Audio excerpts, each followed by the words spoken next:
जय हिंद।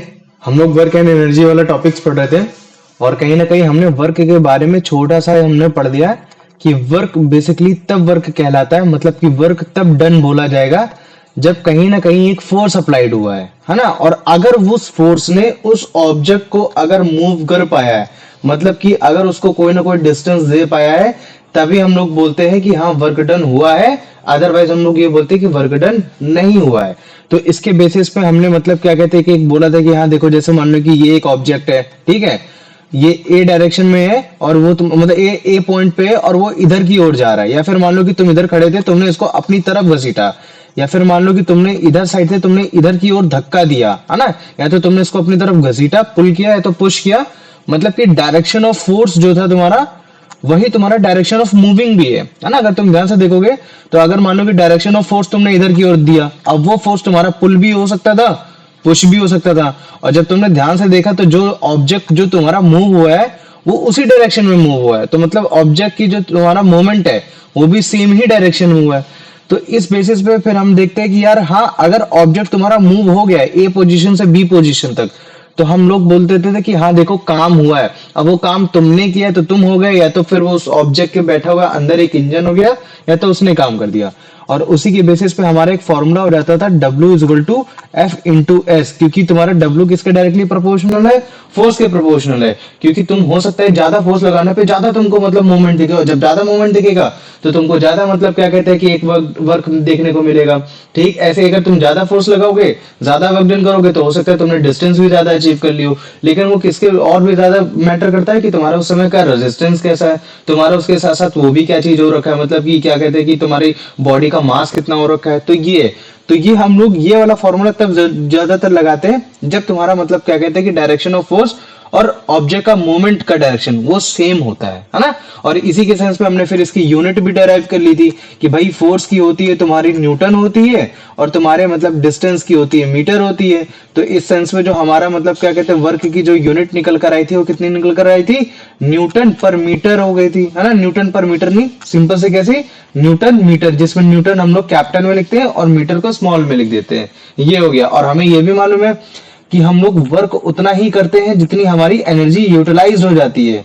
हम लोग उतनी एनर्जी का इस्तेमाल करके ज्यादा वर्क कर सकते हैं, लेकिन हम लोग हमेशा मतलब जितनी एनर्जी हमने इस्तेमाल की है उतना ही वर्क भी हमारा हो पाता है। तो इसी वजह से जब ये इक्वल होता है तो हम लोग एनर्जी की यूनिट लिखते हैं, वर्क को कैसे, in the form of joule लिखते हैं। तभी हम लोग ये बोलते हैं कि हाँ देखो वर्क जो है वो तुम्हारा एक तरीके का एक स्केलर क्वांटिटी है, ना कि तुम्हारा वेक्टर क्वांटिटी जो कि तुम्हारी डायरेक्शन पे डिपेंड कर रहा है। तो इस तरीके से हमने वर्क की यूनिट बता दी थी कि हाँ कैसे हो गया। तो फिर हमने देखा था कि कैसे तुम्हारा 1 जूल तुम्हारे मतलब क्या कहते हैं 1 न्यूटन, और तुम्हारे मतलब क्या कहते हैं 1 मीटर के इस तरीके से है कि तुमको अगर डिफाइन करना है कि हाँ तुमने अगर 1 जूल की एनर्जी इस्तेमाल की है तो इसका मतलब तुमने 1 न्यूटन का फोर्स लगाया है, जिसकी वजह से जो तुम्हारी बॉडी में मोमेंट आया वो कितने मीटर का आया है, तुम्हारा 1 मीटर का आया है। तो ये तुम्हारा मतलब क्या कहते हैं एक फाउंडेशन हो जाता था कि जब तुमको समझाना होता था what is work done and work done by 1 joule, तो ये तुम्हारा वो हो गया। ठीक है। अब इसी से रिलेटेड कि हाँ भाई देखो डायरेक्शन ऑफ फोर्स जो हमने लगाया है उसी डायरेक्शन में तुम्हारी बॉडी भी मूव की है, वो उसका दूसरा बेस्ट एग्जांपल हम लोग ग्रेविटेशन वाले उसमें भी देख लेते हैं, है ना। जैसे मान लो कि मैं बोल देता हूं कि ये तुम्हारा ऑब्जेक्ट ऐसे रखा हुआ है, जमीन में रखा हुआ है, और फिर जब तुम इसको उठाते हो तो उठा रहे हो मतलब कि तुम उस पर फोर्स लगा रहे हो। तो वो जो तुम फोर्स लगा रहे हो, कौन सा फोर्स लगा रहे हो, ऑब्वियस ही बात है वो तुम एक पुल फोर्स लगा रहे हो। तो तुम देख रहे हो कि जिस डायरेक्शन में तुम्हारा पुल फोर्स लग रहा है उसी डायरेक्शन में ऑब्जेक्ट मूव भी कर रहा है ना। तो ये भी मतलब क्या कहते हैं यहां भी तुम्हारा W is equal to F into S लग सकता है। क्या लग सकता है, W into F into S. लेकिन तुमको पता चलता है कि यार यहाँ जो हम लोग फोर्स लगा रहे हैं ये फोर्स बेसिकली तुम्हारे उस मतलब क्या कहते हैं कि बॉडी के वेट के इक्वल है। तो यहाँ हम लोग एफ के इक्वल टू क्या रखते हैं, तुम्हारा वेट रखते हैं, और वेट तुम्हारे किसके इक्वल होता है, mg के इक्वल होता है। तभी तुम्हारे यहाँ W इक्वल टू क्या हो जाता है, mg हो गया। अब भैया s तो मैंने सुना नहीं था, h होता है। तो s बेसिकली क्या है तुम्हारा, वो डिस्टेंस है। और अगर तुम ध्यान से देखोगे तो ये ऑब्जेक्ट पहले अगर मान लो कि a इधर था और फिर पुल फोर्स लगाने की वजह से ऑब्जेक्ट भी उसी डायरेक्शन में मूव किया, तो अगर ये b तक पहुंच गया तो बेसिकली कुछ और नहीं, उसने एक हाइट अचीव कर ली या फिर उसने एक डिस्टेंस अचीव कर ली। तो जब भी हम लोग ग्रेविटी के सेंस में अगर डायरेक्शन ऑफ फोर्स की तरफ ही अगर ऑब्जेक्ट मूव करता है तो फिर हम लोग मतलब क्या करते हैं कि उस जगह s की जगह हम लोग h ले लेते हैं। क्या ले लेते हैं, s की जगह बस केवल h ले लेते हैं। तो तुम्हारा फॉर्मूला क्या हो जाता है, W इक्वल टू mgh, ये हो गया। तो पहले मेरे को बताओ इतना समझ में आ गया कि नहीं आ गया, ये जो पिछला रिवाइज कराया मैंने 1 घंटे में, 1 घंटा 10 मिनट में, बताओ इतना आ गया? आ गया। आ गया। अब देखो आज से जो हमारा टॉपिक चालू होने वाला है वो ये है कि देखो काफी बार ऐसी सिचुएशन होती है कि हम काम तो करते हैं, मतलब कि हम फोर्स तो लगाते हैं, लेकिन जो हम लोग फोर्स लगाते हैं ना, हो सकता है कि उसी डायरेक्शन में तुम्हारा मूवमेंट नहीं हो रहा हो। तो अगर मूवमेंट नहीं होता है तो उस समय जो तुम्हारा वर्क डन जो होता है ना, वो ट्रूली फुली पोटेंशियल से नहीं आता, मतलब कि कहीं ना कहीं उसमें जो वर्क डन हो पा रहा होता है कहीं ना कहीं थोड़ा बहुत कम हो पा रहा होता है ये। तो इस बेसिस पे आज हम देखेंगे कि अगर मान लो कि तुमने एक फोर्स लगाया, मतलब कि फोर्स की जो डायरेक्शन है और जो बॉडी की जो मूवमेंट की डायरेक्शन है वो तुम्हारी इक्वल नहीं होने वाली, वो तुम्हारे मतलब क्या कहते हैं कुछ ना कुछ एक सर्टेन एंगल पे ही दिखाई देगी। और अगर मैं तुमको एक बात बताऊं, ये W equal to F into S, W equal to M G H, ये सब के सब तुम्हारे इसी कंसेप्ट पे बेस्ड हो रखे हैं। अगर जनरली जैसे मान लो कि इसको स्टार्ट करने से पहले मतलब क्या कहते हैं कि आओ मैं तुम्हें कुछ कॉस थीटा की एक यूनिट बता देता हूँ, वो बता देता हूँ। तो जैसे मान लो कि सिंपल से अगर जैसे मैं बोलता हूँ कि चलो मुझे बताओ ये कितने डिग्री का एंगल है, तो तुम बोलते हो भैया 90 डिग्री का एंगल है। अभी अगर मैं तुमसे पूछूं कि चलो मुझे बताओ ये 90 से ज्यादा है या 90 से कम है, तो मुझे बताओ 90 से कम है 90 से ज्यादा है? कम है। कम है। हो सकता है मैंने बोल दिया 45 डिग्री है। अब चलो इसी के कंपेयर में चलो मैं ये बता देता हूँ, चलो मुझे बताओ ये 45 से कम है 45 से ज्यादा है? कम है। कम है। जैसे मान लो मैंने बोल दिया कि ये भैया 15 हो गया, तो ठीक ऐसे अगर जैसे मान लो कि मैं इसको दिखाता हूं तो तुम बोलोगे भैया 1 है। तो एक सर्टेन एक ऐसा भी तो लाइन आएगी जिसमें मतलब इसी के ऊपर एक लाइन आ जाएगी, और उस समय जो एक एंगल होगा वो कितना एंगल होगा, वो तुम्हारा एक जीरो एंगल होगा, है ना।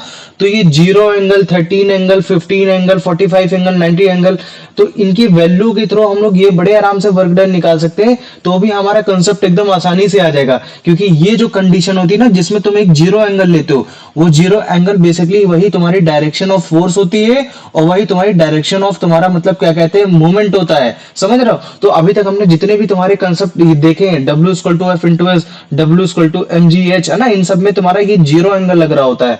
तो वहां हम लोग कॉस थीटा की वैल्यू जीरो रखते हैं। अभी के रटाने के सेंस में अगर मैं तुमको बोलूं तो देखो अभी कॉस जीरो की क्या बात हो रही है, ये सब क्या बात हो रही है, अभी तुमको सब समझ में आ जाएगा।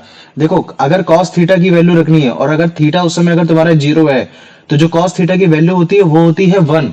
अगर मान लो कि मैं बोलता हूँ कॉस थीटा है 30, तो वो तुम्हारी कितनी होगी, वो होगी 1/2 होगी। अगर मान लो कि कॉस अगर 45 है तो वो कितना होता है, वो होता है 1/√2 होता है। और अगर मान लो कि मैं बोलता हूँ कि कॉस 60, तो कॉस 60 होता है तुम्हारा √3/2 होता है। और अगर मान लो कि मैं बोलता हूँ कॉस 90, तो कॉस 90 की वैल्यू होती है तुम्हारी 0। तो इस 0 से लेकर 90 तक की वैल्यू को याद कर लो, क्योंकि ये कहीं ना कहीं तुम्हारे मतलब अगले तुम्हारे साल में ट्रिग्नोमेट्री में भी यूज होने वाला है। तो अगर कभी मैं बोलूं कि cos 0 की वैल्यू कितनी होती है, तो तुम कितना बताओगे? 1।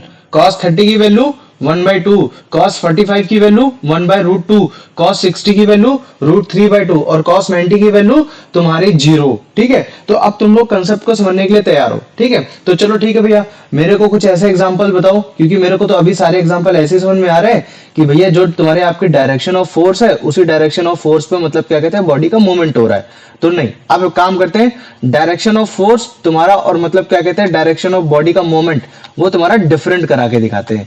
मान लो कि मैं तुमसे बोलता हूँ कि तुम्हारे पास कोई एक गाड़ी है, क्या है, छोटी सी एक गाड़ी है, ठीक है, तो मैंने तुम्हारी एक छोटी सी गाड़ी बना दी। हाँ, अब उसके सामने तुम खड़े हुए हो, क्या तुम उसके सामने खड़े हुए जिससे तुम थोड़े से बड़े हो रखे हो, ठीक है, जैसे मान लो कि ये हो गया, और तुम्हारे हैंड से मैं एक इसमें वायर अटैच कर देता हूँ, क्या कर देता हूँ, एक वायर अटैच कर देता हूँ, और मैं कहता हूँ कि चलो फोर्स लगाओ।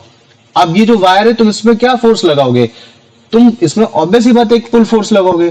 और अगर तुम पुल फोर्स लगाओगे तो तुम ध्यान से देखो तुम्हारा डायरेक्शन ऑफ तुम्हारा फोर्स किधर है, इधर की ओर है ना, डायरेक्शन ऑफ फोर्स किधर है, इधर की ओर है। तो गाड़ी को भी इधर जाना चाहिए था, गाड़ी को किधर जाना चाहिए था, इधर जाना चाहिए था। लेकिन तुम क्या देखते हो कि यार गाड़ी इधर ना जाके ऐसे तुम्हारे सामने जा रही है ना, तो डायरेक्शन ऑफ फोर्स फिर कैसा हो जा रहा है, इधर हो जा रहा है। तो तुम देख पा रहे हो कि यार डायरेक्शन ऑफ मतलब क्या कहते हैं डायरेक्शन ऑफ फोर्स इधर है, और डायरेक्शन ऑफ मूवमेंट कैसा है, जस्ट उसके मतलब क्या कहते हैं कि हॉरिजॉन्टल एंगल पे थोड़ा सा डिफरेंट हो गया। तो देखो डायरेक्शन ऑफ फोर्स इधर है और डायरेक्शन ऑफ मूवमेंट गाड़ी का इधर हो रखा है। तो हम देखते हैं कि यार कुछ ना कुछ एक सर्टेन एंगल पे मतलब हमको देखने को मिल रहा है। तो जब हम इस तरीके से कभी भी हम लोग वर्क डन निकालते हैं तब उस केस में हम ये जो फोर्स लगा है ना, फोर्स को हॉरिजॉन्टल एंगल के साथ हम लोग उसमें cos थीटा भी ऐड करते हैं। ठीक है, तो जो तुम्हारा फॉर्मूला निकल कर आता है वो आता है तुम्हारा W इक्वल टू एफ, तुम्हारा एफ कॉस थीटा, उसके बाद मल्टीप्लाइड बाई एस, ये है। तो पहले मेरे को बताओ इतना समझ में आ गया कि नहीं आ गया, यस में किसी को कोई डाउट है? नहीं भैया समझ में आ गया।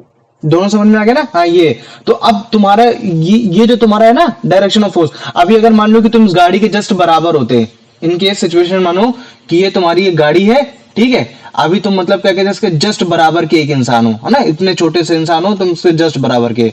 अगर मैं इसमें स्ट्रिंग बांध देता हूं तो अब अगर तुमसे बोलता हूं कि चलो ठीक है इसमें एक पुल फोर्स लगाओ, तो जब तुम इसमें एक पुल फोर्स लगाओगे तो ऑब्वियस सी बात है कि तुम्हारा डायरेक्शन ऑफ फोर्स किधर है, इधर है, और गाड़ी का डायरेक्शन क्या इधर जा रहा है क्या? नहीं, इधर नहीं जा रहा है, वो भी किधर जा रहा है, इधर ही जा रहा है। तो इसका मतलब है कि यार इनके बीच में अब कोई भी एंगल नहीं बचा, अब इनके बीच में कितना एंगल बचा? 0 एंगल बचा। और अगर उस बेसिस पे अगर मैं फॉर्मूला लगाऊं W is equal to F cos theta multiplied by S, समझ रहे हो? और अगर मान लो कि मैं बोल देता हूं कि चलो ठीक है ये जो तुम्हारा मतलब क्या कहते हैं कि यहाँ जो डिस्टेंस इसने अचीव की वो तुम्हारी 2 मीटर की अचीव की है ना, तो उस हिसाब से अगर तुम फॉर्मूला में रखोगे तो एफ कॉस 0 मल्टीप्लाइड बाय 2, और cos 0 की वैल्यू मैंने अभी बताई थी, बताओ मुझे cos 0 की वैल्यू कितनी होती है? 1 होती है। कितनी होती है? 1 होती है। तो इसका मतलब है cos 0 की यहाँ वैल्यू 1 होगी, तो ये f इंटू 2, और अगर मान लो कि मैंने फोर्स बोल रखा था, तुमने यहाँ 2 न्यूटन का लगा रखा था, तो मतलब कितना हो जाएगा तुम्हारा 2 इंटू 2, तो यहाँ तुमने वर्क डन फिर कितने का किया तुमने 4 जूल का कर दिया, मतलब कि 4 जूल की एनर्जी तुमने खर्च की, तब जाके तुम्हारा वो जो तुम्हारा बेसिकली जो ऑब्जेक्ट था वो तुम्हारे ही डायरेक्शन में जाके तुम्हारे मूव कर पाया ये। तो तुम देख रहे हो यहाँ भी सेम ही डायरेक्शन में है, बॉडी का मूवमेंट तुम्हारे फोर्स की डायरेक्शन में सेम है, लेकिन तब हमको पता चल गया कि यार अगर कभी भी इस तरह से केस आ रही है तो उसके बीच में जो तुम्हारा एंगल बन रहा है cos थीटा का वो 0 बन रहा है, और cos थीटा की वैल्यू 1 होती है, तो जिसकी वजह से जो तुम्हारा फॉर्मूला हो जाता है वो cos थीटा अगर 1 हो गया तो कोई फॉर्मूला नहीं, बस वही बन जाता है f इंटू एस। तो मतलब कि हम लोग जो स्टार्टिंग से लेकर फॉर्मूला पढ़ते हैं ना W equal to F into S ये सब, तो बस स्टार्टिंग में f इंटू एस इसी वजह से पढ़ाया जाता है कि ताकि तुमको यूनिट तैयार हो जाए, यूनिट पढ़ने में कोई दिक्कत ना हो, न्यूटन मीटर है, वरना फिर तुम लोग cos थीटा की समझने लगोगे कि cos थीटा की क्या होती है। अदरवाइज पूरा फॉर्मूला जो है किसी भी चीज का अगर तुम्हें वर्क डन निकालना है, हर केस में बस तुमको क्या करना है, f equal to F cos theta multiplied by S, ये रख देना, काम खत्म हो जाएगा, है ना ये। और अगर तुम्हें ये पता चल गया कि चलो ठीक है कोई दिक्कत नहीं है, अगर इस केस में अगर मान लो कि यहाँ जो फोर्स लग रहा है वो तुम्हारे ग्रेविटी के अगेंस्ट में लग रहा है तो कोई दिक्कत नहीं है, फोर्स के यहाँ तुम वेट के इक्वल रखोगे, और अगर तुम वेट के इक्वल रख रहे हो तो वेट तुम्हारे mg के इक्वल होता है, तो तुम यहाँ किस तरह से रख सकते हो, f equal to mg cos theta multiplied by S. अगर cos थीटा की वैल्यू 0 है तो 1 हो गया, तो तुम्हारा क्या हो जाएगा, mgs हो जाएगा, और s बेसिकली कुछ और नहीं, s तुम्हारा h ही है, तो तुम क्या लिख देते हो, w इक्वल टू mgh। तो हर केस में तुम हमेशा ये वाला फॉर्मूला याद रखना, W equal to F cos theta S. और अगर तुमसे कभी भी कोई भी बोलते कि भाई डायरेक्शन ऑफ फोर्स और तुम्हारा डायरेक्शन ऑफ मूवमेंट का एक ही है, मतलब कि एकदम बराबर हो रखा है, तो तुम तुरंत समझ जाना कि यार उस समय जो तुम्हारी cos थीटा की जो वैल्यू हो रखी है वो तुम्हारी 0 हो रखी है, जिसकी वजह से जो तुम्हारा cos थीटा की जो टोटल वैल्यू निकल कर आ रही है वो 1 निकल कर आ रही है, तो तुम्हारा f equal to F S हो गया ये। तो पहले मेरे को बताओ इतना समझ में आ गया कि नहीं आ गया, या इसमें किसी को कोई डाउट है, हल्का फुल्का जरा सा भी आ गया। आ गया? चलो ठीक, वेरी गुड। अब देखो मैं तुमको समझाता हूँ कि जैसे जैसे कॉस की वैल्यू में हम बढ़ाते रहते हैं, क्या करते रहते हैं, बढ़ाते रहते हैं, ठीक है। तो जैसे मान लो कि हमने दूसरा केस ले रखा था जिसमें 90 डिग्री पे हमने बोला था कि अगर मान लो कि अगर आप अपना मतलब क्या कहते हैं सर के ऊपर अगर कोई सामान रखते हो तो उस पर आप कोई फोर्स नहीं लगा रहे हो। कैसे? देखो जैसे मान लो कि ये तुम हो, ठीक है, तुमने अपने ऊपर सर के ऊपर क्या रख रखा है, सामान रख रखा है, ठीक है। अब तुम मूव कर रहे हो तो तुम देख रहे हो कि तुम्हारा जो वो है मतलब कि मूवमेंट है, तुम्हारे बॉडी का मूवमेंट कैसा है, मूवमेंट इधर जा रहा है, ठीक है, मूवमेंट किधर है, इधर की ओर है, और तुम्हारा फोर्स किधर की ओर लग रहा है, ग्रेविटी की वजह से वो नीचे की ओर लग रहा है, तो तुम्हारा फोर्स इधर जा रहा है और तुम्हारा मूवमेंट किधर है, इधर हो रहा है। तो तुम देख रहे हो कि इनके बीच में एंगल कितना बन रहा है, बताओ मुझे अच्छे से, एंगल कितने का बन रहा है, 90। 90 का बन रहा है। और अगर इस बेसिस पे अगर मैं निकालता हूं तुम्हारा मतलब क्या कहते हैं कि वर्क डन निकालता हूं, तो वर्क डन कितना होता है, F equal to cos theta into S. और कॉस थीटा की वैल्यू है अगर तुम एफ है ना, अगर मान लो कि तुम फोर्स कितने का लगा रहे हो, क्योंकि तुमको भारी लग रहा है ना, ऑब्वियस सी बात है, तुम उसको कंट्रोल कर रखे हो, उसके वेट के जस्ट अगेंस्ट लेके जा रखे हो, तो मैंने बोला कि तुमने 2 न्यूटन का फोर्स लगा रखा है जिससे तुमने उसको होल्ड कर रखा है, लेकिन फिर भी ग्रेविटी उसको नीचे की ओर धक्का लगा रही है। तो तुम्हारा फोर्स, मोमेंट ऑफ फोर्स तुम्हारा किधर साइड है, इधर साइड है। या फिर मान सकते हो मोमेंट ऑफ फोर्स तुम्हारा जस्ट ऊपर हो रखा है, ये है ना, जिसमें तुम अपने ग्रेविटी के अगेंस्ट पे कर रहे हो, लेकिन बॉडी का मूवमेंट किधर हो रहा है, बॉडी का मूवमेंट इधर हो रहा है, तो मतलब कि 90 डिग्री पे हो रहा है। तो अगर मान लो मैंने बोल दिया कि तुमने 2 न्यूटन का फोर्स लगा रखा है, लेकिन अगर तुम ध्यान से देखोगे तो यहाँ cos 90 की वैल्यू रखोगे, और cos 90 की वैल्यू कितनी होती है बच्चों, 0।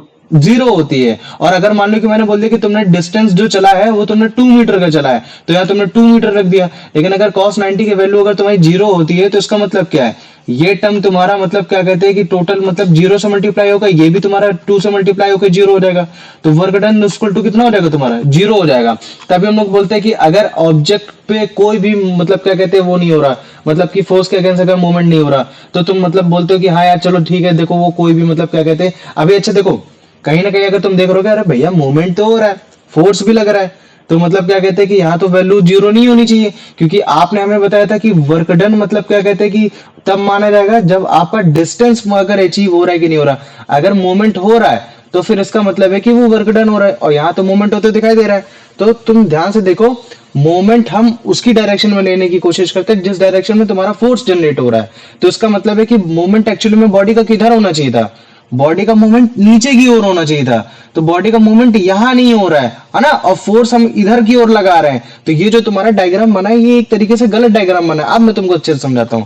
जैसे मान लो कि ये तुम्हारी एक बॉडी है, ठीक है, तुमने इसके ऊपर सर पे अगर कुछ रख रखा है, तो इसका जो बॉडी का मूवमेंट है वो किधर की ओर लेना चाह रहा है, क्योंकि भाई नीचे क्या है, जमीन है, नीचे क्या है, ग्रेविटी है, ग्रेविटी इसको अपने डायरेक्शन में लेना चाह रही है, नीचे की ओर लेना चाह रही है। तो बॉडी का मूवमेंट किधर लिखा जाएगा, इधर की ओर लिखा जाएगा कि हाँ देखो बॉडी का मूवमेंट किधर हुआ है, तुम्हारा इधर होना चाहिए था, लेकिन तुम जो फोर्स लगा रहे हो, जो तुम चल रहे हो, वो फोर्स बेसिकली इधर साइड है। तो अगर तुम ध्यान से देखोगे तो ये फोर्स है तुम्हारा 90 डिग्री पे, और अगर तुम्हें मालूम है कि तुम्हारे ऊपर सर के ऊपर कोई चीज रखी हुई है और वो नीचे की ओर मूव नहीं कर रही, तो तुम्हारा तुरंत बोल देते थे कि हाँ भैया वर्क डन 0 हो गया।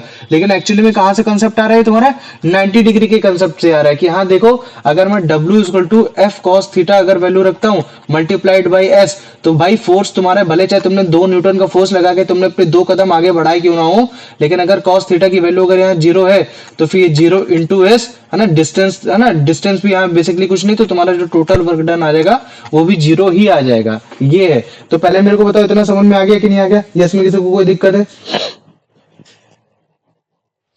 आ गया। आ गया, ठीक, वेरी गुड। आ जाओ। अब देखो ठीक इसी कंसेप्ट पे तुम्हारे सैटेलाइट्स भी वर्क करती हैं। क्या सैटेलाइट वर्क करती है, सैटेलाइट्स हो गए या कोई भी चीज हो गया। देखो अगर मान लो कि तुम सेंटर पे खड़े हुए हो, ठीक है, मैंने बोला कि तुम्हारे हाथ में एक धागा है, चलो उस धागे को घुमाओ, तो वो धागा तभी घूमेगा जब तुम उस पर फोर्स लगा रहे होगे। क्या लगा रहे होगे, एक फोर्स लगा रहे होगे। तो वो जो तुम फोर्स लगाते हो उस फोर्स को हम लोग क्या बोलते हैं, सेंट्रीपिटल फोर्स बोलते हैं। क्या बोलते हैं तुम्हारा, सेंट्रीपिटल फोर्स बोलते हैं। और वो फोर्स किधर की ओर होता है, इनवर्ड डायरेक्शन में होता है। तो ये फोर्स तुमने अपनी तरफ लगाते हो तब धागा तुम्हें चारों ओर घूम रहा होता है। लेकिन क्या तुम्हारा जो मतलब क्या कहते हैं जो पत्थर होता है, मतलब जो धागे में जो पत्थर लगा होता है, क्या उसकी डायरेक्शन तुम्हें धागे की तरफ होती है, बिल्कुल नहीं होती है। उसकी डायरेक्शन हमेशा किधर होगी, एकदम टेंजेंट बनाएगी, मतलब कि 90 डिग्री पे बनाएगी। ऐसा है जैसे मान लो कि तुमने धागा यहाँ, अब धागा यहाँ आ गया, पत्थर यहाँ था, ठीक है, तो तुम भाई तुम्हारा फोर्स इधर साइड को था, अपनी तरफ को घसीटने को था, लेकिन पत्थर क्या चाह रहा था कि भाई मेरे को आउटवर्ड जाना है यार, बाहर जाना, और वो एंगल कितना बना रहा है, 90 बना रहा है। अब तुमने अगर मान लो कि धागा तुम्हारा यहाँ था, तो अगर तुम धागा इधर है तो तुम फोर्स अपनी तरफ लगा रहे हो, लेकिन धागा किधर जाना चाह रहा है, वो तुम्हारा इधर जाना चाह रहा है। तो इसका मतलब है इनके बीच में कितना एंगल हो गया, तुम्हारा 0 एंगल हो गया और 90 डिग्री का एंगल हो गया, है ना। तो ये तुम्हारा, तभी तुमने देखा होगा कि हम बताते हैं कि अच्छा चलो ठीक है, मान लो कि अगर तुम एक स्क्वायर में हो तो तुम 4 जगह मुड़ोगे, अगर मान लो कि तुम एक पेंटागन में हो तो तुम 5 जगह मुड़ोगे। अगर मान लो कि तुम एक हेक्सागोन को तरीके से मूव कर रहे हो तो तुम 6 जगह डायरेक्शन मूव करोगे। ठीक है, अगर जैसे मान लो कि तुम ऑक्टागोन में हो तो 8 जगह मूव करोगे, 9 में तो 9। फिर एक ऐसा टाइम आएगा जिसमें तुम मतलब क्या कहते हैं कि 0 टाइम्स मतलब मूव, मतलब क्या कहते हैं कि तुम्हारा एक कुछ सर्कल टाइप से हो जाएगा जिसमें तुम हर एक डायरेक्शन में मूव कर रहे होगे। इसी वजह से हम लोग बोलते हैं कि जो भी तुम्हारा सर्कुलर मोशन होता है वो सर्कुलर मोशन में हम लोग हमेशा वेलोसिटी लेते हैं, ना कि तुम्हारी स्पीड लिया जाता है, क्योंकि वेलोसिटी में तुम्हारे डायरेक्शन का रोल आता है, स्पीड में तुम्हारे डायरेक्शन का रोल नहीं आता है। और अगर मान लो कि कभी भी तुम अगर रेडियस के अराउंड अगर कभी तुम टेंजेंट ड्रॉ करोगे तो तुम्हारा 90 डिग्री का ही होता है, या फिर जो तुम्हारा रेडियस है वहां वो रेडियस तुम्हारे एक फोर्स को बताना चाह रहा है, और ये जो तुम्हारा टेंजेंट है वो टेंजेंट तुम्हारे डायरेक्शन ऑफ मूवमेंट को बताना चाह रहा है ना। तो जिसकी वजह से तुम्हारा क्या होता है कि वो तुम्हारा एक 90 डिग्री बताता है, और 90 डिग्री के सेंस पे अगर कभी वैल्यू रखोगे तो जो तुम्हारा वर्क डन होता है वो तुम्हारा क्या आता है, तुम्हारा जीरो आता है। कितना आएगा तुम्हारा, जीरो ही आएगा। इसी वजह से कोई भी बॉडी में मूवमेंट नहीं होते हुए हमको दिखाई देता है कि जो तुम्हारी बॉडी का जो मूवमेंट है वो तुम्हारा मतलब क्या कहते हैं एक डायरेक्शन से दूसरे डायरेक्शन चला गया, नहीं, वो बॉडी का मूवमेंट वैसा ही रहता है फोर्स के अराउंड 0 डिग्री पे ही। तो हम लोग को मतलब क्या कहते हैं through out the circular motion हमको वो यूनिफॉर्मली ही दिखता है।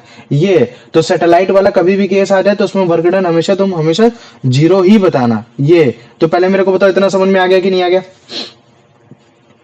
आ गया। आ गया, ठीक है, वेरी गुड, है ना। तो अच्छा देखो, हमने केस रखा था तुम्हारा मतलब क्या कहते हैं कि एक बार 0 वाला रख लिया, है ना, कि भैया 0 वाले केस में मतलब क्या कहते हैं कि आपका डायरेक्शन ऑफ फोर्स और डायरेक्शन ऑफ मतलब क्या कहते हैं मूवमेंट सेम है, जिसमें हमने 0 वैल्यू रखी। ठीक है, वेरी गुड। और अगर इसी केस में अगर भैया जैसे मान लो कि मैं उसकी बात कर देता हूँ, आपका मतलब क्या कहते हैं ग्रेविटी के सेंस पे, तो अगर मान लो कि भैया पुल फोर्स इधर है तो बॉडी का मूवमेंट भी इधर हो रखा है ना, बॉडी का मूवमेंट भी इधर हो रखा है, किसके अगेंस्ट, तुम्हारे ग्रेविटी के अगेंस्ट हो रखा है ये।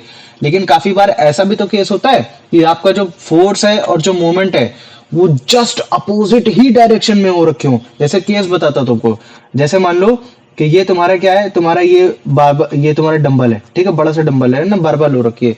तुम अगर जैसे इसको उठाओगे तो जब तक कि तुम्हारा पुल फोर्स लग रहा था तब तक जो तुम्हारा मतलब क्या कहते हैं मूवमेंट है उसकी डायरेक्शन में लग रहा था, तो तुम्हारा पुल फोर्स की मूवमेंट डायरेक्शन में कौन सी वैल्यू रखी जाएगी, F equal to F is रखा जाएगा। और यहाँ जो F है उसमें cos 0 वैल्यू आ रखी है। लेकिन जब एक सर्टेन के बाद जब तुमने इस पे एक पुश फोर्स लगाया, अब मतलब कि डायरेक्शन ऑफ फोर्स तुम्हारा जस्ट ऊपर है ना, डायरेक्शन ऑफ फोर्स जस्ट ऊपर है और बॉडी मूवमेंट अपना नीचे करना चाह रही है, बॉडी इधर मूवमेंट भी क्या नीचे करना चाह रही थी। तो तुम देख रहे हो फोर्स और इधर साइड मतलब मूवमेंट क्या हो गया, जस्ट अपोजिट डायरेक्शन में हो गया। तो जस्ट अपोजिट डायरेक्शन में हो गया, तब तुम इस केस में जब तुम वैल्यू निकालोगे तो ये कहीं ना कहीं तुम्हारा 180 डिग्री दिखाएगा। और अगर 180 डिग्री दिखाएगा तो F इजल टू कितना हो जाएगा, F cos 180 degree multiplied by S। और 180 डिग्री की जो वैल्यू होती है वो कितनी होती है, -1 होती है। तभी जो तुम्हारा फॉर्मूला निकल कर आता है F equal to minus FS निकल कर आ जाता है। ये तो पहले मेरे को बताओ इतना समझ में आ गया कि नहीं आ गया? हाँ भैया। इतना आ गया, ठीक है। तो कभी भी तुम देखना इस हिसाब से देखोगे तो वर्क डन की वैल्यू यार निगेटिव भी आ सकती है। हाँ भैया बिल्कुल, अगर इस तरह से केस हो जाएगा 180 वाला, भैया पॉजिटिव भी आ सकती है अगर सेम डायरेक्शन में होगा, क्योंकि अगर सेम डायरेक्शन में होगा तो F इजल टू तुम्हारा मतलब W equal to F cos 0 मतलब कि भाई F इंटू एस, तो यहाँ पॉजिटिव वैल्यू हो रही है। हाँ, और भैया 0 भी तो आ सकती है, क्योंकि अगर मान लो कि इस समय अगर cos 90 हो रखा होगा तो इसका मतलब है 3 कंडीशन हो सकती है तुम्हारे। एक हो सकती है पॉजिटिव वैल्यू भी हो सकती है, आ सकती है, और एक तुम्हारी निगेटिव वैल्यू भी हो सकती है, और एक वैल्यू तुम्हारी 0 भी हो सकती है। ये हो गया।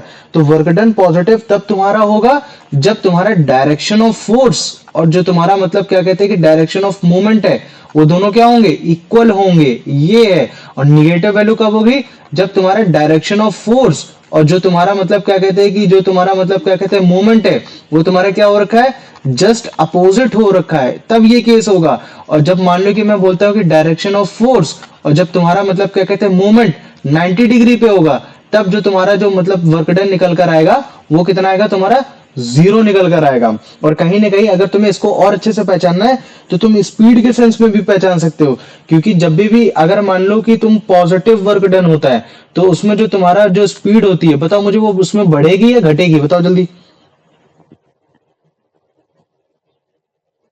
बताओ। अगर मान लो कि पॉजिटिव वर्क डन आ रहा है तो उसमें जो स्पीड होगी क्या होगी, इंक्रीज होगी घटेगी? बढ़ेगी। बढ़ेगी। Very good. क्या हो जाएगी? इंक्रीज हो जाएगी। और अगर मान लो कि तुम्हारा जो वर्क डन है उस समय निगेटिव हो रखा है, तो फिर उस समय स्पीड बढ़ेगी या घटेगी?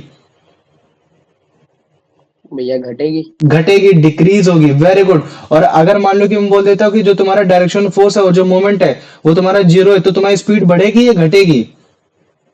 नहीं भैया बढ़ेगी, रुक नहीं जाए। घटेगी, क्योंकि भैया मोमेंट ही नहीं हो रहा है जब। और जब मोमेंट नहीं हो रहा है तो फिर इसका मतलब है कि स्पीड कैसी होगी? जीरो होगी, नील होगी। मतलब कि कोई मोमेंट ही हमको होते हुए दिखाई नहीं देगा। जैसे फुटबॉल है, फुटबॉल को किक करो, हल्का सा मूव कर रही है वो फुटबॉल, और पीछे से आके फिर किक करो, तो उसकी डायरेक्शन ऑफ फोर्स बढ़ गई। क्यों?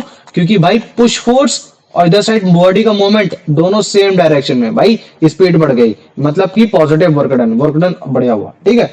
फिर उसके बाद अगर मान लो कि मैं बोल देता हूँ कि इसके जस्ट अपोजिट में बॉल उधर से आ रही थी, तुमने इधर से मारा, है ना, धीरे से टच किया, या तुम्हारा फ्रिक्शन फोर्स लगा, कुछ भी लगा, तो बॉल रुक गई, तो भाई स्पीड बॉल की कम हो गई, मतलब स्पीड कम हुई है।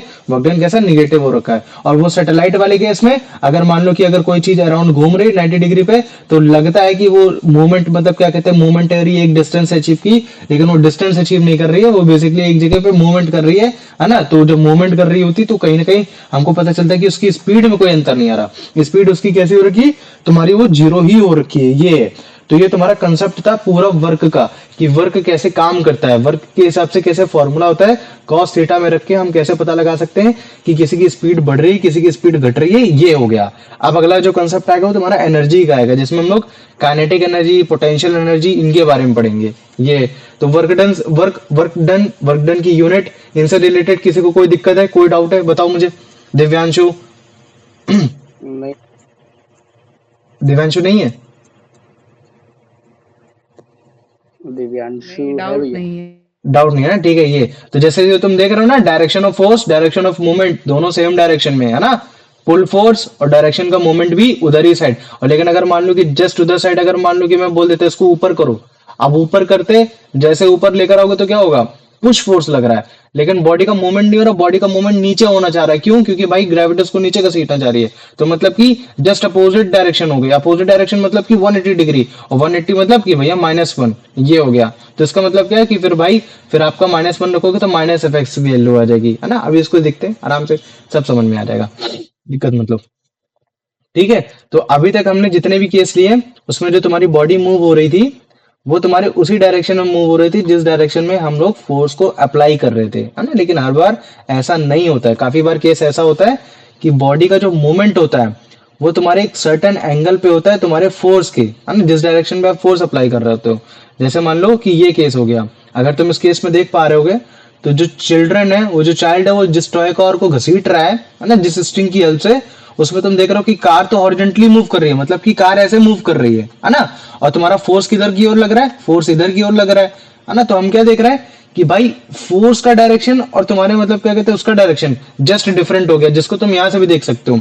यहाँ देखो, डायरेक्शन ऑफ फोर्स इधर है, लेकिन बॉडी का मूवमेंट किधर है? वो इधर हो रखा है ना। तो हर केस में ऐसा नहीं होता कि डायरेक्शन ऑफ फोर्स और डायरेक्शन ऑफ मोशन सेम ही रहेगा। देखो यार, डायरेक्शन ऑफ मोशन OX की तरफ है ना, और डायरेक्शन ऑफ फोर्स किधर है? वो तुम्हारा OA की तरफ हो रखा है। तो हम देख रहे हैं कि इनके बीच में एक सर्टेन एक एंगल हमको दिखाई देते हुए दिख रहा है ना। तो अभी इस केस में फिर हम लोग ये वाला फॉर्मूला नहीं लगाते कि यहाँ देखो W=FS हो जाएगा।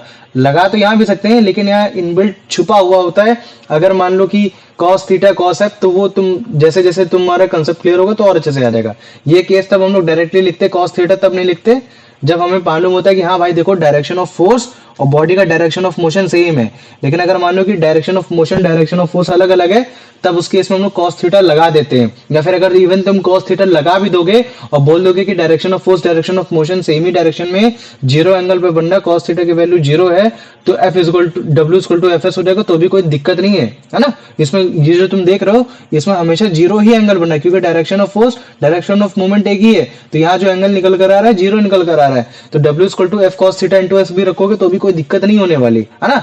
लेकिन अगर मान लो कि अगर एक्सप्लिसिटली अगर तुम्हें कहीं लिख के दिखाना ही है, तो तुम उस जगह ज्यादा दिखाना जहां तुम्हारा मतलब क्या कहते हैं, डायरेक्शन ऑफ फोर्स और डायरेक्शन ऑफ मूवमेंट एक एंगल पे दिखाया ही जा रहा हो। क्या हो? एक डायरेक्शन पे दिखाया ही जा रहा हो। तो अगर कभी भी इस तरीके से फॉर्मूला लगाना होता है, बताना होता है, तो जनरली मतलब क्या कहते हैं, हम लोग बताते हैं कि हाँ देखो, जिसका जो मूवमेंट है वो तुम्हारे एक हॉरिजॉन्टल कंपोनेंट के फोर्स पे निकाल के दिखाया जाता है, जो कि होता है तुम्हारा F cos थीटा, और डिस्टेंस होती है S।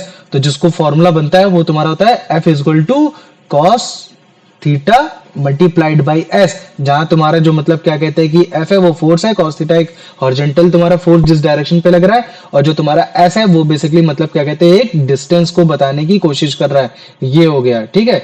तो इस फॉर्मूले के थ्रू तुम सारे तरीके के जितने भी ऑब्लिक एंगल पे तुम्हारे वर्क डन हो रहा होगा, जहां बॉडी का मूवमेंट हो रहा होगा, सब निकाल सकते हो। इवन उसमें भी अगर मान लो कि ऑब्लिक नहीं है, जीरो एंगल पे, क्योंकि ऑब्लिक का मतलब होता है कि टेढ़ा मेढ़ा हल्का, कोई ना कोई सर्टेन एक एंगल होना चाहिए। अगर हम बोल देता हूँ कि जीरो है, तो क्या जीरो क्या कोई एंगल नहीं होता? क्या वो भी तो एक एंगल होता है ना?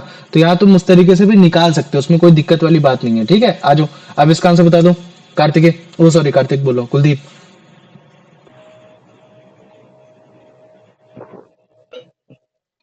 In some cases, the direction of motion of a body is at an angle to the direction of the force applied. लेकिन यहाँ के हिसाब से कैसा है, जैसे जैसे आज हमने कंसेप्ट पढ़ा है।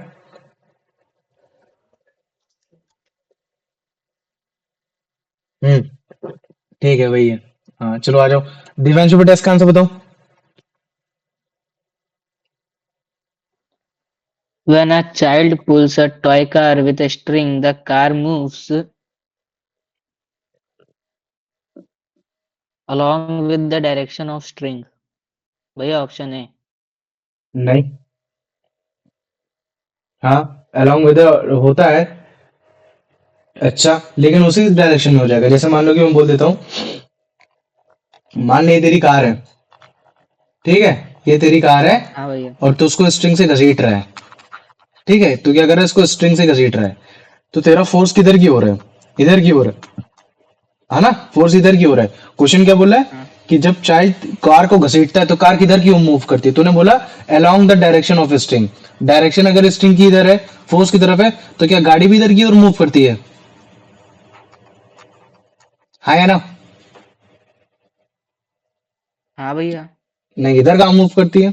सोच, अगर मैं एक गाड़ी में एक धागा बांधूं और मैं बोलता हूँ कि चल घसीट उसे, तो क्या तुझे धागे की तरफ गाड़ी आती हुई दिखाई देती है?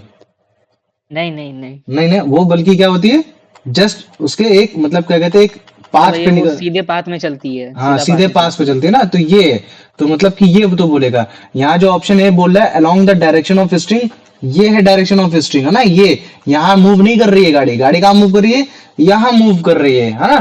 तो ये तुम्हारा होता है हॉरिजॉन्टल, और ये होता है तुम्हारा वर्टिकल, है ना। ये होता है हॉरिजॉन्टल, ये होता है वर्टिकल। तो वो तुम्हारे एक हॉरिजॉन्टल पाथ पे चल रही है ना। तो ये, तो जब तुम इस तरीके से केस होता है, तब इस केस में जो तुम्हारा जो डायरेक्शन ऑफ स्ट्रिंग होती है, वही तुम्हारी डायरेक्शन ऑफ फोर्स कहलाती है ना। ये, तो फिर इसका आंसर क्या हो जाएगा? भैया option C, option C. Horizontally along the ground. Good, है ना। ये डायरेक्शन ऑफ, मुझे लगा तू मतलब कि अगर ऐसे घसीट रहे तो इधर की ओर जा रही है, ना कि इधर की ओर जा रही, तू ये सोच रहा होगा, है ना, कि मतलब अपोजिट ना जाकर ये तुम्हारे इधर की ओर आ रही है। तो तू ऐसे सोच रहा होगा कि डायरेक्शन ऑफ स्ट्रिंग की तरफ आ रही है। नहीं, यहाँ डायरेक्शन ऑफ स्ट्रिंग तुम्हारा बेसिकली उस फोर्स को बताने की कोशिश कर रहा है। आ जाओ, अब इसका आंसर बता दो यश। In the case of a force acting obliquely, the force makes an angle with the direction of the motion. भैया ऑप्शन सी। गुड, है ना, ये हो गया। आ जाओ अभिषेक। Why can formula W is equals to F into S not be used directly when a force act? Obliquely. C, because displacement is not in the direction of force. Displacement या direct distance को भी बोल सकते हो, same ही बात है, लेकिन लग भी सकते हो, है ना। लेकिन फिर वहां तुमको W equal to F cos zero multiplied by S ऐसे रखना पड़ेगा, है ना। ये आ जाओ, अब इसका आंसर बताओ तो Kuldeep. When a toy car is pulled by a string at an angle, which part of the force actually moves the car? या horizontal component of force. Good, है ना, हॉरिजॉन्टल कंपोनेंट ऑफ फोर्स। आ जाओ, अब इसका answer बता दो दिव्यांशु बेटा। When a force acts on an angle 0 to the direction of motion, which part of the force does work? ये जीरो नहीं है, ये थीटा एंगल है, ठीक है। एंगल थीटा बोल रहा ओके हूँ, भैया। ठीक है। बोल रहा है कि अगर मान लो कि तुम्हारा डायरेक्शन ऑफ फोर्स और डायरेक्शन ऑफ मोशन एक एंगल पे बन रहा है ना, तो किस डायरेक्शन पे तुम्हारा फोर्स अप्लाइड हो रहा होगा? एक वर्टिकल कंपोनेंट पे, एक हॉरिजॉन्टल कंपोनेंट पे, या एक तुम्हारा टोटल अप्लाइड फोर्स पे, या एक ग्रेविटेशनल फोर्स पे? भैया option C horizontal component of horizontal force. Component force है ना? क्यों? क्योंकि तुम्हारी गाड़ी किधर मूव कर रही है? एक हॉरिजॉन्टली मूव कर रही है, तो उस फोर्स को हम लोग क्या बोलेंगे कि हाँ, वो फोर्स तुम्हारा एक तरीके से हॉरिजॉन्टल कंपोनेंट ऑफ फोर्स है, जिसकी वजह से गाड़ी हॉरिजॉन्टल मूव कर रही है। लेकिन अगर मैं बोलता कि भाई गाड़ी तुम्हारी एक वर्टिकल मूव कर रही है, ऊपर की ओर उठ रही है, तो उस केस में जो तुम्हारा फोर्स का जो तुम्हारा मूवमेंट बोला जाता है, कंपोनेंट बोला जाता है, वो तुम्हारा एक वर्टिकल बोला जाता है। तुम लोग इस चीज से कंफ्यूज तो नहीं हो ना? कभी भी याद रख लेना, अगर बोले कि horizontal component of force, vertical component of force, तो हॉरिजॉन्टल और वर्टिकल वो इस चीज पे डिफाइन करेगा कि तुम्हारी बॉडी का मूवमेंट किधर हो रहा है। अगर बॉडी का मूवमेंट तुम्हारा हॉरिजॉन्टल हो रहा है, तो वो जो फोर्स है वो तुम्हारा एक हॉरिजॉन्टल कंपोनेंट है, और अगर बॉडी का मूवमेंट अगर वर्टिकल हो रहा है, तो तुम्हारा वो वर्टिकल कंपोनेंट है। आप समझ में आ गया? आ जाओ, अब इसका आंसर बता हाँ दो। भैया। आओ भाई, इसका आंसर बताओ। यश, What is the correct formula for work done when a force Fx and an acts at an angle theta and the body moves a distance s? भैया option C, work done is equal to force into cos theta into s।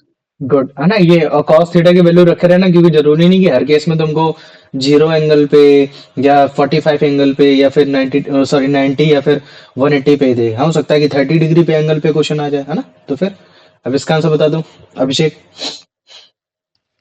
In formula W is equals to F, एक second, theta जो लिखा जाता है वो ऐसे लिखा जाता है ना? ये हो गया, मतलब कि एक ऐसे लाइन बनाई जाती है। ये होता है Q, है ना? ये होता है O, और जीरो होता है, नहीं, O होता है ये, जीरो होता है U। जीरो मतलब थोड़ा सा ऐसे वो होगा, और O ऐसा होता है, Q ऐसा होता है, ठीक है, और थीटा होता है तुम्हारा ये। ठीक है, बताओ भाई ऑप्शन सी, क्या होगा इसका answer? Direction C of C. Motion and force. ठीक, गुड। अब देखो तुम्हारे इसमें क्वेश्चन कैसे आएंगे। क्वेश्चन ये आएगा, बोलेगा कि एक चिल्ड्रन है, ये चाइल्ड है, चिल्ड्रन बेसिकली प्लूरल होता है, ठीक है। एक चाइल्ड है, वो तुम्हारा टॉय कार को पुल कर रहा है, जिसकी वजह से जो तुम्हारा जो एक 10 मीटर का डिस्टेंस हॉरिजॉन्टल फ्लोर पे गाड़ी ने मूवमेंट दी है, और जिस हिसाब से चाइल्ड ने उस टॉय कार को अपने स्ट्रिंग से घसीटा है, वो एक एंगल 60 का बना रहा है। तो बोल रहा है कि अगर मान लो कि फोर्स उसने जो लगाया, जिसकी वजह से गाड़ी 10 मीटर तक घसीटी गई है, तो मुझे तो फिर उसने काम कितना किया, उसने कितनी एनर्जी उसमें इस्तेमाल कर दी है, ये है। तो अगर ध्यान से देखा जाए तो इसमें क्या क्या गिवन हो रखा है, पहले मेरे को बताओ, क्योंकि अगर देखोगे तो ये कुछ इस तरीके से डायग्राम आ रहा है कि बंदे ने 5 न्यूटन का फोर्स लगाया, तब जाके गाड़ी तुम्हारे ओ से एक्स तक आ पाई है ना? जिसमें तुम्हारा जो एंगल निकल कर आ रहा है वो लगभग लगभग 60 निकल कर आ रहा है। तो मुझे बताओ कि अगर मैं गिवन लिखता हूं तो गिवन क्या क्या हो रखा है, बताओ मुझे, बताओ गिवन क्या क्या है?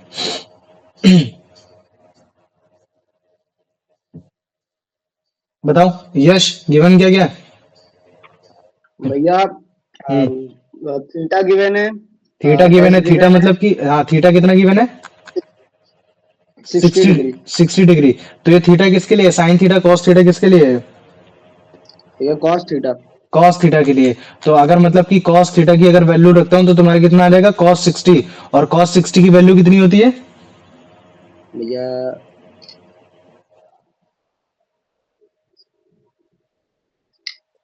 1/2, 1/2, ठीक है, याद रख लेना। देखो साइन थीटा की जो वैल्यू होती है ना, वो कितनी होती है? 1/2, 1/√2, फिर उसके बाद होती है तुम्हारी मतलब क्या कहते हैं √3/2, और फिर होती है तुम्हारी 1। और जो तुम्हारा मतलब क्या कहते हैं कॉस थीटा की वैल्यू होती है, इसकी जस्ट अपोजिट हो जाती है 1 √3/2, 1/√2, और ये हो जाती है 1/2, और ये हो जाती है 0, है ना? ये हो गया। तो ये 0 जहां होता है वहां लिखा होता है 0, ये होता है 30, ये होता है 45, और ये होता है तुम्हारा मतलब क्या कहते हैं 60, और ये होता है तुम्हारा 90। तो अगर तुम इसको याद भी नहीं करोगे तो भी कोई दिक्कत नहीं है। तो ये कितना हो जाएगा? 1 √3/2, 1/√2। अच्छा, मेरे को लग रहा है कि मैंने शायद स्टार्टिंग में गलत पढ़ा है क्या? 1/2 पहले रखा दिया था। नहीं, सही बताया होगा, ठीक है। तो याद रख लेना, जब 0 होता है तब cos थीटा की वैल्यू 1 होती है, और जब तुम्हारी 30 डिग्री होती है तब होती है √3/2 होती है, और जब तुम्हारे मतलब क्या कहते हैं कि cos 45 होता है तब होती तुम्हारी 1/√2 होती है वैल्यू, और जब तुम्हारे cos 60 होता है तब तुम्हारी वैल्यू होती है 1/2 होती है, और जब cos 90 डिग्री होता है तब तुम्हारे मतलब कितनी वैल्यू होती है, उसकी होती है 0 होती है। ठीक है, इस चीज को याद रखो। तो अगर इस हिसाब से cos 60 की वैल्यू रखेंगे तो कितना आ जाएगा, 1/2 आ जाएगा। और बताओ और क्या गिवन है। भैया एस एफ है एस एस बी गिवन है, एस कितना है, भैया 10 मीटर्स। 10 मीटर्स गिवन है, वेरी गुड है ना। ये मीटर को तो चेंज नहीं करना ना, नहीं भैया। गुड। चलो ये आ गई, दूसरी क्वेश्चन हो गई। अब मुझे तो एफ एफ कितना गिवन है, 5 न्यूटन। 5 न्यूटन, इसको तो चेंज नहीं करना है ना, नहीं। नहीं गिवन। अब मुझे बताओ कोई फॉर्मूला है वर्क डन का जिसमें हम लोग बड़ा आराम से निकाल सकते हैं अगर थीटा एंगल पे, तो हाँ भैया। कौन सा है, W equal to F cos theta multiplied by S, ये हो गया। तो अगर इस जगह अगर तुम्हारी सारी क्वेश्चन को रखोगे तो वैल्यू क्या रखोगे इधर, 5 मल्टीप्लाइड बाई 1/2 मल्टीप्लाइड बाय क्या, मल्टीप्लाइड बाय भैया 10। 10, वेरी गुड। और फिर जब तुम इसको सॉल्व करोगे तो क्या आ जाएगा फिर, सोच, 2 से इसको कैंसिल कर, 5 जो कितना हो जाएगा 25। तो इसका मतलब क्या हो गया कि तुम्हारा जो तुमने जितनी एनर्जी इस्तेमाल की है एक कार को घसीटने में 10 मीटर एट एंगल 60 डिग्री, है ना, तब जाके तुमने 5 न्यूटन का फोर्स लगाया, वो है तुम्हारी 25 जूल की एनर्जी, है ना। तो पहले मेरे को बताओ इसमें समझ में आ गया कि नहीं आ गया, ये वाला कंसेप्ट जो भी था हाँ, आ गया। आ गया। तो जानबूझ के cos 60 वाला एंगल दिया, क्यों, ताकि तुम लोग को याद हो जाए, है ना। एक बार फिर से मेरे साथ रिवाइज कर लो। 0 में cos 0 की वैल्यू कितनी होगी, 1 cos 30 की 1/√3 नहीं, √3/2 कितना हो जाएगा, √3/2। ठीक है, आ जाओ। अब उसके बाद बता दो cos 45 की भैया 1/√2, 1/√2। ठीक है, अब उसके बाद मुझे बता दो cos 60 की भैया 1/2 1/2। ठीक है, और फिर उसके बाद cos 90 की भैया 0 0, है ना। ये रट जाएगा, कोई दिक्कत नहीं है। ठीक है, एक बार ऐसे याद रखो कि अबे एक में रूट ऊपर था एक में रूट नीचे था, और 2 तो भाई नीचे हर बार ही आ रहा है ना। तो जो मतलब 45 वाला बीच वाला है ना उसमें √2 नीचे आ रहा है, पहले वाले में ऊपर जा रहा है रूट, फिर बीच वाले में रूट नीचे आ रहा है ना। तो अगर नीचे वाले में नहीं तो इधर 2 है, लेकिन इधर 2 है ना, ये ऊपर 1 और इधर साइड 3, ऐसे करके याद कर लोगे तो भी कंफ्यूज नहीं होगे। और 60 में तुम्हारा 1/2 और ये तुम्हारा 0, है ना, और ये तुम्हारा हो जाएगा 1 हो जाएगा। तो धीरे धीरे रट जाएगा, उसकी कोई दिक्कत नहीं है। ठीक है, तो ये हो गया। अब आ जाओ, ठीक इसी सेंस पे अगर मान लो कि राइट एंगल पे बन रहा है ना, तो क्या होगा, तो अगर मान लो कि जो तुम फोर्स अप्लाई कर रहे हो वो राइट एंगल पे कर रहे हो, है ना, और जो बॉडी का मूवमेंट है वो कुछ हिसाब से कि फोर्स और उनके बीच में तुम्हारा 90 एंगल का डिफरेंस दिख रहा है, तो उस बेसिस पे अगर तुम cos 90 की वैल्यू अगर 0 रखोगे तो जो पूरा कंपोनेंट है फोर्स का F cos 90 डिग्री वो तुम्हारा 0 हो जाएगा।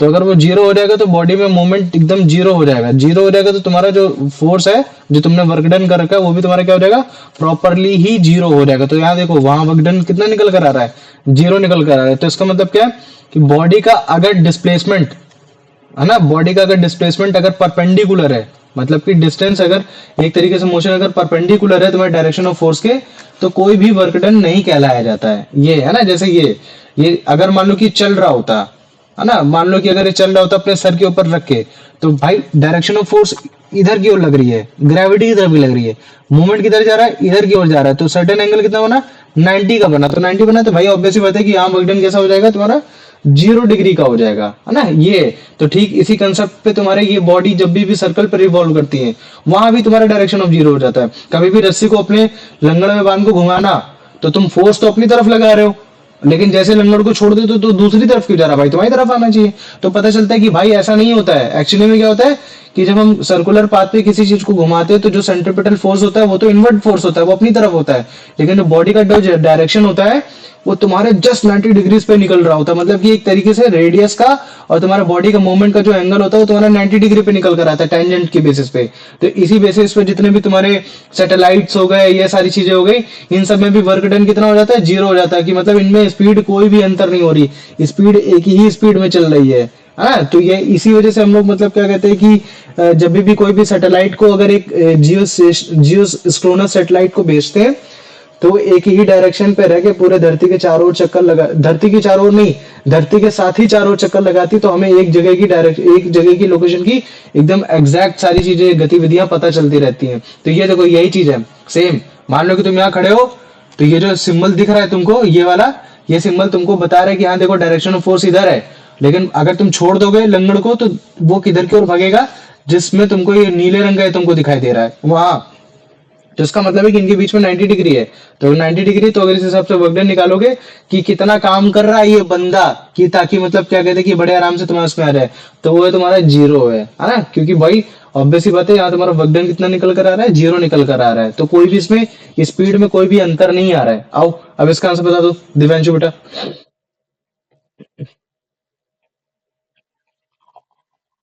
What is the Divyanshu, value of work done when the force acts at right angles 90 degree to the direction of motion? हम्म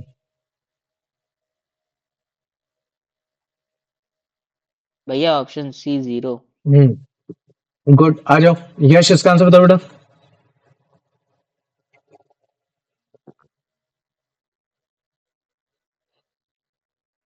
है नहीं वो क्लास चलो में। चलो ठीक है, तुम बताओ।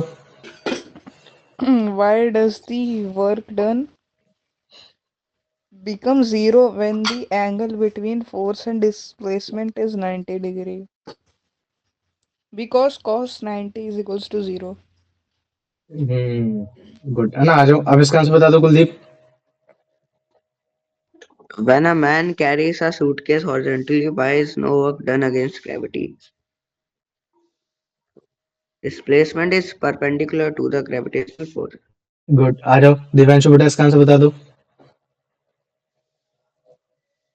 What is the force called that acts towards the center to keep a body moving in a circle?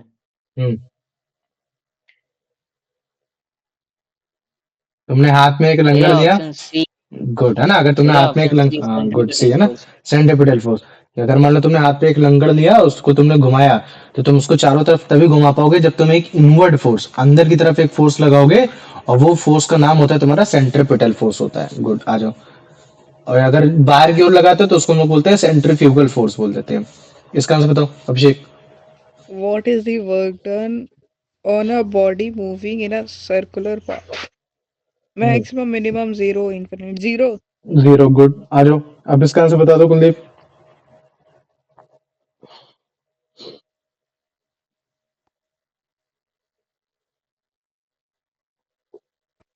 Kuldeep, Why is the work done by centripetal force zero?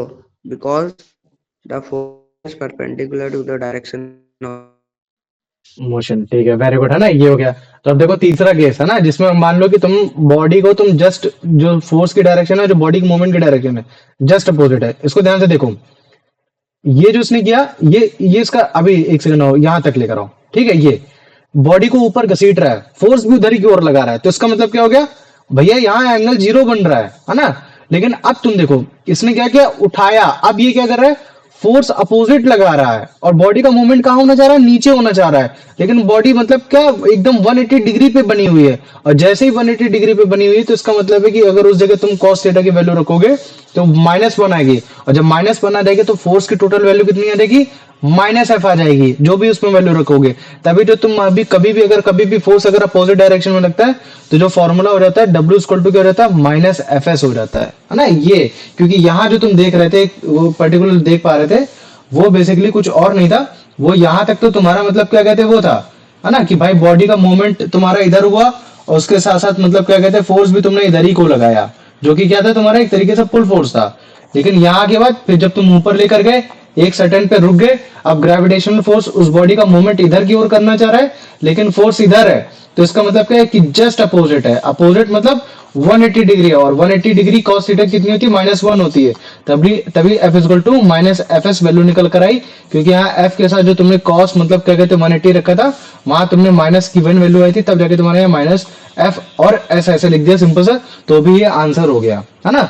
तो इस चीज को हमेशा याद रख लेना। तो इस बेसिस पे अगर कभी भी देखोगे तो तीन कंडीशन तुमको देखने को मिलेंगी। वर्क डन पॉजिटिव भी हो सकता है, निगेटिव भी हो सकता है, तुम्हारा जीरो भी हो सकता है। पॉजिटिव तब होगा जब तुम्हारे फोर्स का और तुम्हारे डायरेक्शन ऑफ मोशन का जो होगा वो एकदम सेम होगा। निगेटिव तब होगा जब तुम्हारा फोर्स जो अप्लाइड हो रहा होगा और जो तुम्हारे बॉडी का जो डायरेक्शन ऑफ मोशन होगा वो जस्ट अपोजिट होगा। और वर्क डन जीरो तब होगा जब तुम्हारा जो फोर्स होगा और जो तुम्हारा डायरेक्शन ऑफ मोशन होगा वो तुम्हारा एक राइट एंगल पे दिखाई दे रहा होगा। ये है। तो पॉजिटिव वर्क हमेशा तुम्हारे बॉडी की स्पीड को बढ़ा देता है, निगेटिव वर्क बॉडी की स्पीड को घटा देता है। और तुम्हारा जब भी वर्क डन जीरो होता है तो कोई भी इफेक्ट नहीं डालता बॉडी की स्पीड में, वो वैसा का वैसा ही रहता है। तो जैसे इसको देखो स्टार्टिंग से डायरेक्शन में जब मारा उसने, जब उसी के डायरेक्शन में मारा तो बॉडी की स्पीड बढ़ गई, मतलब कि यहाँ जो वर्क डन कैसा था वो पॉजिटिव था, है ना। लेकिन फिर तुम देख रहे हो कुछ देर के बाद बॉडी रुक गई, मतलब कि बॉल रुक गई। तो उसके अपोजिट में जो यहाँ फोर्स अप्लाइड हो रहा था वो था तुम्हारा फ्रिक्शन फोर्स। और इवन वो तुम कुछ भी हो सकता था प्लेयर नंबर 5 मार देता उस बॉल को रोक के, है ना, ये कुछ भी हो जाता। तो उस समय वो तुम्हारा वर्क डन कैसा हो जाता, तुम्हारा निगेटिव हो जाता, है ना। तो यहाँ तुम्हारा जो तुम्हारा फ्रिक्शन ने फोर्स लगाया था वो एक अपोजिट डायरेक्शन में फोर्स लगाया था बॉडी के मूवमेंट के। तो इसी वजह से तुम्हारा जो वैल्यू निकल कर आई थी 180 डिग्री के हिसाब से माइनस एफ एस में निकल कर आएगी। लेकिन अगर मान लो कि 90 डिग्री वाला केस रखोगे तो केस वो तुम्हारा क्या हो जाएगा, जस्ट उसका मतलब क्या कहते हैं कि वो हो जाएगा, मतलब कि जीरो हो जाएगा। ठीक वैसे इस केस में भी देखो, इस केस में जब हम मार रहे हैं तो बॉल की डायरेक्शन उधर है, लेकिन जो फोर्स लग रहा है बॉडी को रोक रहा है वो इधर साइड है। तो इसका मतलब है कि यहाँ वर्क डन जो हो रहा है कैसा हो रहा होगा, वो निगेटिव डिग्री पे हो रहा होगा, है ना। और निगेटिव पे हो रहा होगा तो कहीं ना कहीं इन पे मतलब क्या कहते हैं कि मोमेंटम भी लग रहा होगा। तो इस पे ट्रिक भी सिखा रखी थी कि कैसे तुम उसके फोर्स मोमेंटम के फोर्स को कम करते हो, रिड्यूस करते हो जब आप उसी की स्पीड में थोड़ा बहुत लेके भी जाते हो, ना। तो ये छोटे छोटे एग्जांपल हो गए। और ये सैटेलाइट वाले ये सारी चीजें, तो ये भाई ग्रेविटेशनल फोर्स जो उसको है नीचे की ओर घसीटना चाह रही है और वो भाई वो मूवमेंट उधर की ओर करना चाह रहा है, तो जिसकी वजह से 90 डिग्री का एंगल बनता है। तो भाई इनमें जो मतलब क्या कहते हैं जो एक इनका वर्क डन होता है वो जीरो हो जाता है ना। इसी वर्क डन के अकॉर्डिंगली जीरो होने की वजह से जो बॉडी का जो एक मूवमेंट होता है जो बड़े आराम से एक ही जगह हजारों साल तक घूमता रहता है बिना किसी दिक्कत के, तो वो यही है।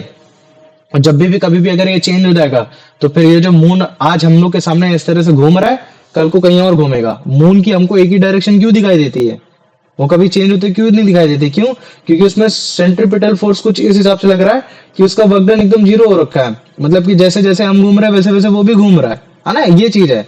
तो जैसे मान लो कि अगर तुम पत्थर के साथ घूमोगे तो तुम पत्थर का केवल वही हिस्सा देख पाओगे क्योंकि तुम भी उसी के हिसाब से घूम रहे हो और मूवमेंट दोनों का बराबर ही हो रखा है। और जब दोनों का मूवमेंट एक तरीके से बराबर ही हो रखा है तो जिसकी वजह से क्या होगा कि एक तरीके से तुम्हें लगेगा कि यार तुम्हारा जो वर्क डन हो रहा है वो कैसा हो रहा है, वो एकदम जीरो टाइप का ही हो रहा है ना। ये तो इस चीज को हमेशा याद रखो। ठीक है, ऐसे तुम्हारा बॉल को जब तुम ऊपर की ओर फेंकते हो तो जब तुम ऊपर की ओर फेंकते हो तो बॉल का मूवमेंट का डायरेक्शन उधर ही साइड है, और जब बॉल का मूवमेंट का डायरेक्शन उधर ही था तब तक तो पॉजिटिव वर्क था। लेकिन जैसे बॉल नीचे आने लगी तो भाई फोर्स तो तुमने ऊपर क्यों लगाया था, बॉडी का मूवमेंट नीचे हो रहा है। तो ग्रेविटी की वजह से जस्ट अपोजिट भाई जो तुम्हारा वो था जिसने पुश किया था वो तुम्हारे बारबल को, तो वैसे ही तुम्हारे क्या हो जाएगा यहाँ जस्ट 180 वाला कि तुम्हारा -1 हो गया, है ना। तो -1 मतलब माइनस एफ एस हो गया। आ जाओ दिव्यांशु बेटा इसका आंसर बताओ। When a force acts opposite to the direction of motion, what is the value of the angle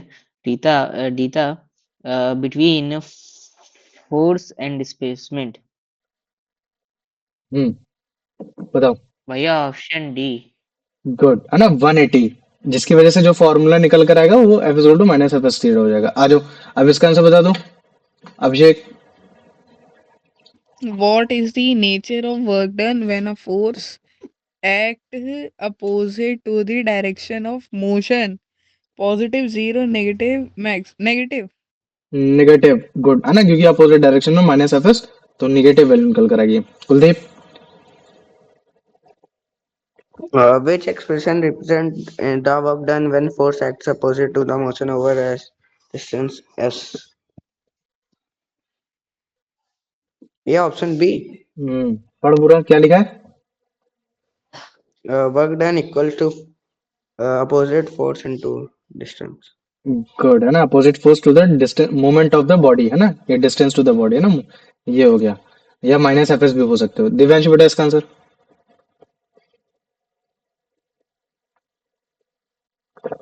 When is work done said to be positive?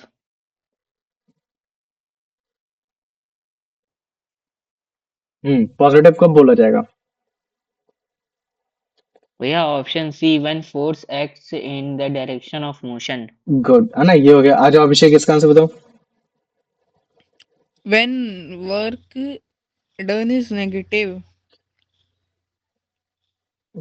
Option C, when force act opposite to the direction of motion. Good, है ना, ये हो गया। आ जाओ, अब इसका answer बता दो, Kuldeep. What is the effect of zero work done by a force on the speed of body? Hmm Speed becomes zero. नहीं, दिव्यांशु तुम बताओ। अगर मान लो वर्क डन जीरो है तो बॉडी की स्पीड में फिर क्या अंतर होगा? Decrease. नहीं, बॉडी रिमेन अनचेंज, वैसी ही रहेगी, है ना। बॉडी की जो स्पीड है वैसी की वैसी ही बनी रहेगी, कोई इसमें चेंज नहीं होगा। समझ में आ गया कि नहीं आ गया, बताओ इतना।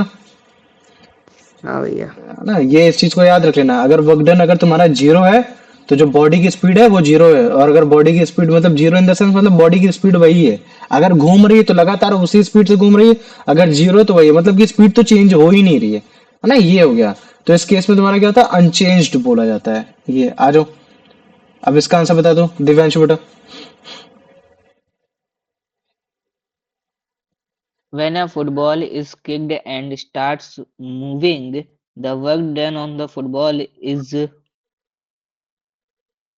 भैया ऑप्शन सी, पॉजिटिव। गुड, है ना, ये हो गया। आ जाओ, अब इसका आंसर बता दो अभिषेक। Why does a football moving on ground gradually slow down and stop?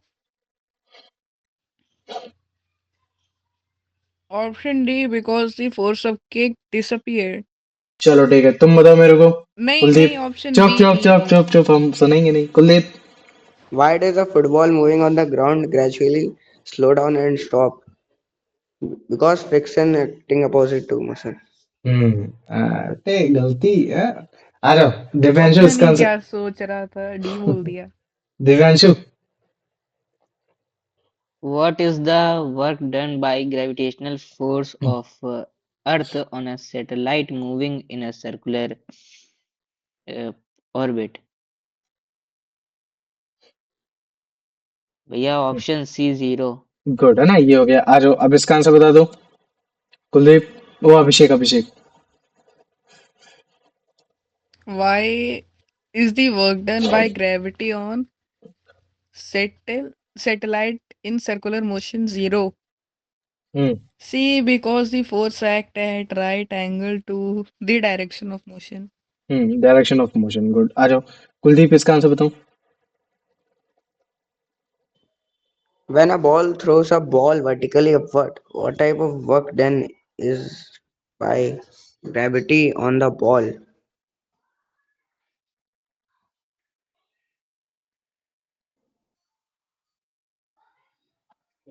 Yes, C. Negative work. ठीक है, आ जाओ। ठीक है, ये कंसेप्ट हो गया। अब मैं कुछ क्वेश्चंस लिख देता हूँ। आ जाओ, question number one. Okay, what is the work done basically when force and the direction of motion of body acting obliquely, है ना, acting obliquely, explain with diagram।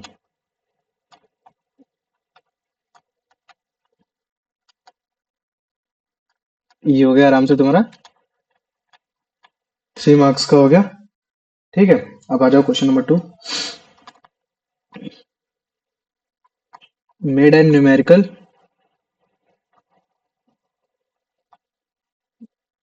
based on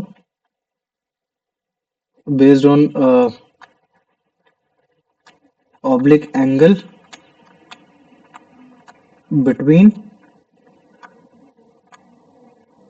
moment of body and force, है ना, ये हो गया। और जो तुमने ऑब्लिक एंगल ले रखा है वो एक बार लोगे तुम लोग, मतलब क्या कहते हैं 45 डिग्री, एक बार लोगे तुम लोग 90 डिग्री, और एक बार लोगे तुम लोग 0 डिग्री, और एक बार लोगे तुम लोग 60 डिग्री। ठीक है, आ जाओ 3 मार्क्स का। ठीक है, ये हो गया क्वेश्चन। और उसके बाद question number 3, what is the work done when force, तो फिर 90 डिग्री हटा गया। ठीक है, हाईलाइट क्यों करो, 45 और उसको लेते हैं ना, 45 और 60 डिग्री। देखो बताता हूँ, 45 60 और ये तुम्हारा 30, बस इतना हो गया। What is the work done when force is acting right angle to the direction of motion of body, है ना। give examples also।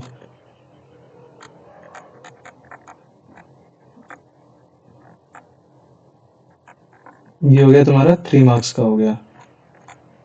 ठीक है, इन 3 क्वेश्चन में किसी को कोई डाउट है? पहले मेरे को जल्दी बता देना। नहीं है, चलो आ जाओ। अब आ जाओ क्वेश्चन नंबर 4 लिखता हूँ।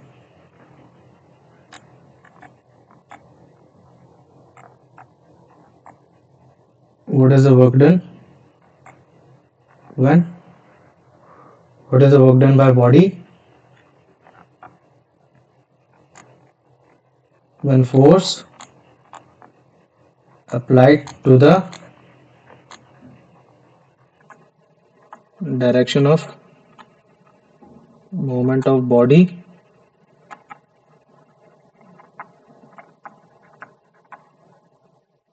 in opposite direction?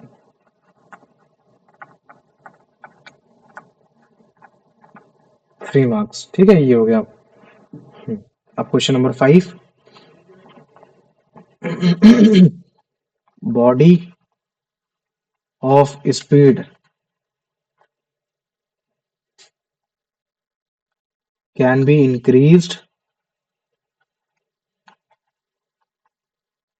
decreased, zero, ठीक है, या फिर मतलब क्या कहते हैं कि डू नॉट चेंज,